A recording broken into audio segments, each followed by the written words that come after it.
Hi friends, आज आप लोग के सामने हम लेकर आए हैं सिविक्स का नया चैप्टर जिसका नाम है लोकतंत्र में सत्ता की साझेदारी। इस चैप्टर का नाम है लोकतंत्र में सत्ता की साझेदारी।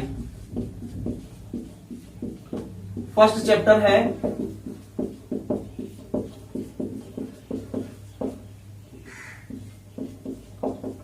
लोकतंत्र में सत्ता की साझेदारी। जो फर्स्ट चैप्टर है ये चैप्टर है। इस चैप्टर का नाम है और इसमें हम टॉपिक्स पढ़ेंगे। बहुत सारे टॉपिक्स हैं। पहला सामाजिक विभाजन तथा सामाजिक विभिन्नता, दूसरा टॉपिक सामाजिक अंतर, सामाजिक विभाजन का रूप कैसे और कब ले लेगा, और तीसरा 70 के दशक से आधुनिक दशक के बीच भारतीय लोकतंत्र का सफर। यह 3 टॉपिक्स हैं। इस 3 टॉपिक्स में आपको अनेकों एक नंबरीवार क्वेश्चन मिलेंगे। तो चलते हैं। सबसे पहले हम लोग देखते हैं कि सत्ता क्या होती है। तो सत्ता का मतलब होता है शासन और साझेदारी का मतलब होता है हिस्सेदारी। लोकतंत्र में सारे लोग सत्ता में हिस्सेदार होते हैं और सत्ता में अपनी अपनी साझेदारी निभाते हैं। इवन हम वोट भी देंगे तो कहेंगे कि नहीं भाई, हमारा एक वोट है और उस वोट के तहत हमने सत्ता में साझेदारी या हिस्सेदारी ली है। तो लोकतंत्र में सत्ता का साझेदार अनेकों तरीकों से बना जा सकता है। और लोकतंत्र में सत्ता की साझेदारी कौन कौन करते हैं? तो भारत की जनता, राजनीतिक दल और अनेकों लोग करते हैं लोकतंत्र में सत्ता की साझेदारी।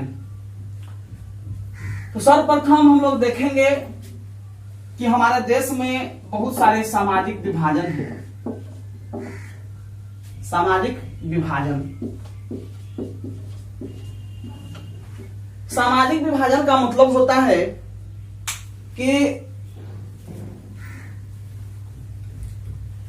समाज के लोगों के बीच में फूट, आपसी वैमनस्यता, जाति के नाम पर, धर्म के नाम पर, वर्ण के नाम पर, क्षेत्र के नाम पर समाज के लोगों के बीच आपसी वैमनस्यता है, आपसी फूट है।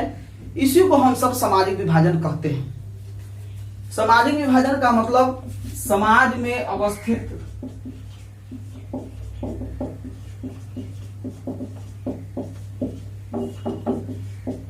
लोगों के बीच फूट।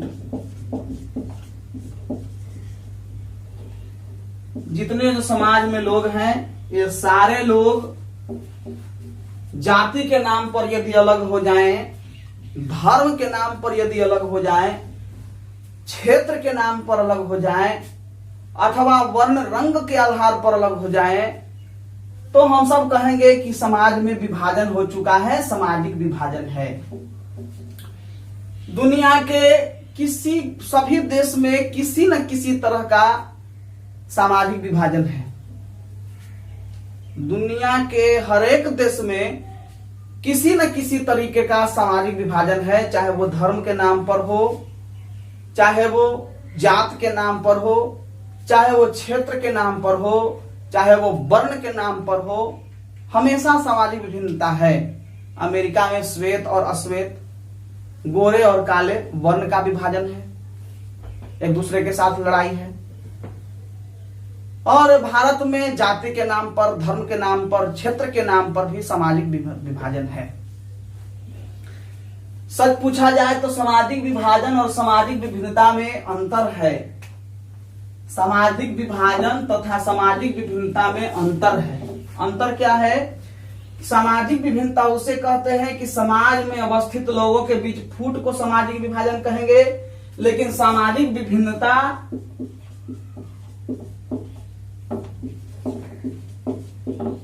विभिन्नता जो होगी,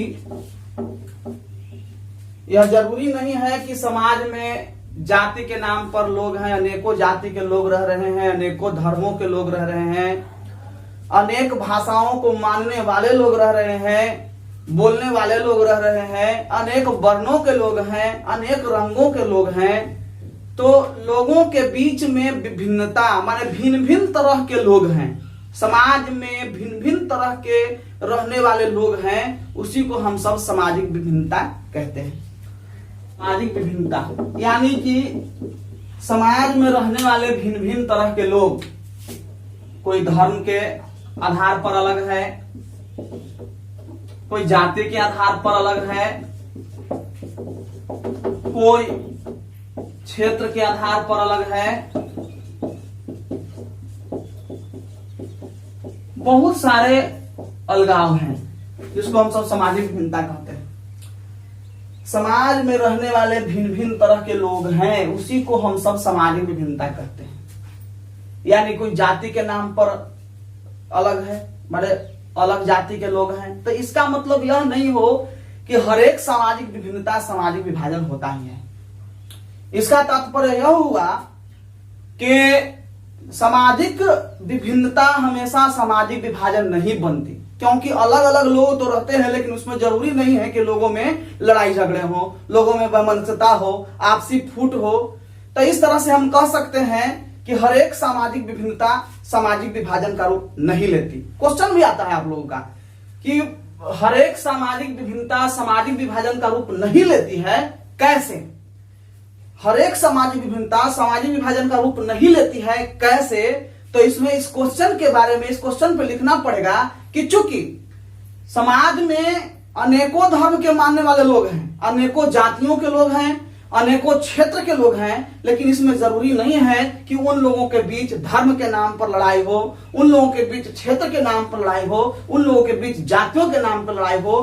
कभी कभी दूसरे देश में रहने वाले लोग, दूसरी दूसरी जाति के लोग भी रहते हैं। यहाँ भारत, जैसे भारत का लोग है और दूसरे जाति का है और दूसरे देश में कमाने गया है, पैसा कमाने गया है, लेकिन देश के नाम पर वो एक है। तो हर सामाजिक विभिन्नता हम देखते हैं कि सामाजिक विभाजन नहीं होती। सामाजिक विभिन्नता तो इस प्रकार से हो गया। सामाजिक विभाजन का मतलब हुआ, सामाजिक विभाजन का मतलब हुआ कि भिन्नता के आधार पर लोगों में लड़ाई, भिन्नता के आधार पर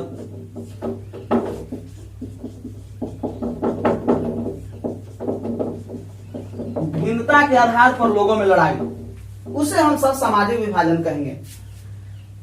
समाज में विभिन्नता है तो विभिन्नता इसका मतलब है कि अलग अलग जाति के, अलग अलग धर्म के, अलग अलग क्षेत्र के लोग रह रहे हैं, इसमें कोई बुराई नहीं है। परंतु जब सामाजिक विभाजन होता है, यानी क्षेत्र के नाम पर लड़ाई होने लगती है, धर्म के नाम पर लड़ाई होने लगती है, अथवा भाषा के आधार पर भी हमने देखा है कि लड़ाई होने लगती है। जैसे मुंबई में मराठियों के हिंसा के शिकार हुए थे 2009 में।